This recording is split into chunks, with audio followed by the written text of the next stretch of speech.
Welcome back to the channel, everybody, and it's a very special time. Special because I paid the water bill. Nah, that's not why it's special. Special because it's almost time for the tour. The Tour de France, that is, the best sporting event there is. I am super pumped up for it this year, and hey, how could I not be? It's a great event. We've only had a handful of races leading up to the tour to kind of give us a taste, but now, the real thing is here. I've watched it forever, but I know a lot of people who are just getting into it. So whether you enjoy it by waking up super early and watching the whole stage, or you just catch the last hour of it, or you just have it on in the background while you sip coffee and go to work, it's here.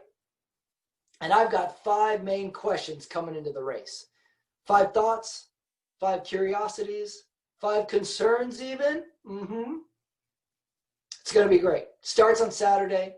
Get ready for excitement. Put on your helmet, buckle up, because it's tour time. Question number 1, and it's the most obvious question, the broadest question, the most important question. Will this tour go off without a hitch? Meaning the UCI submitted their regulations for the tour this year saying if any team has 2 positive cases for the virus, they will be removed from the tour. I have to think we're going to lose at least 1 team by the end of the tour to this, possibly 2. Now, this rule is not just for the riders, it's for staff too.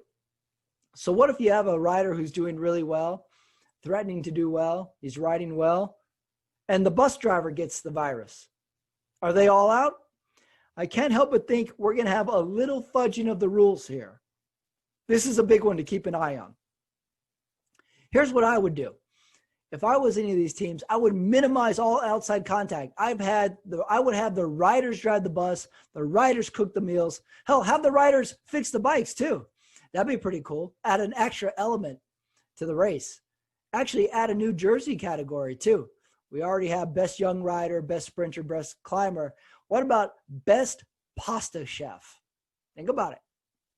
Question number 2. Is Primož Roglič fully recovered from his crash at the Dauphiné for this tour? He came out of the Dauphiné looking like the top dog.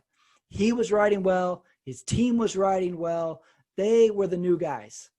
Then he crashed, I believe, on the Saturday stage, finished the stage, and didn't show up for the Sunday stage to finish the race, citing safety, which I will agree with. He should pull out.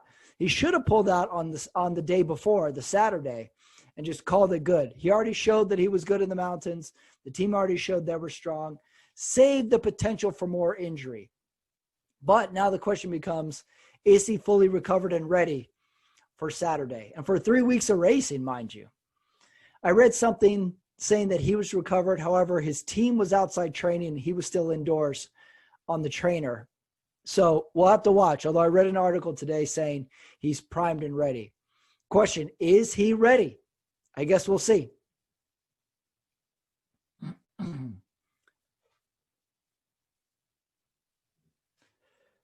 Question number 3, take 1. 3, 2, 1.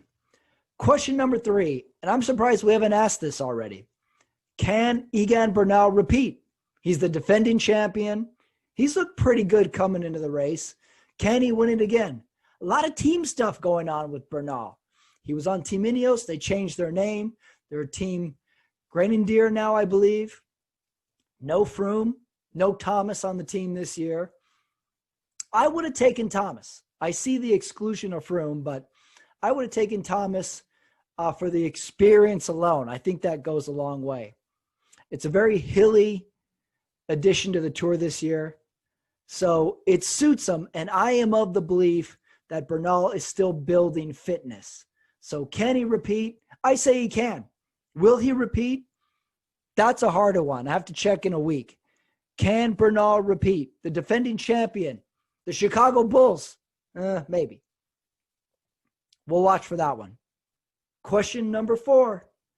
Do we miss the time trial? This year in the tour, we don't have a traditional time trial. We have one time trial. It comes at stage 20, the day before the last stage of the tour. It's 36 kilometers, and it's predominantly uphill.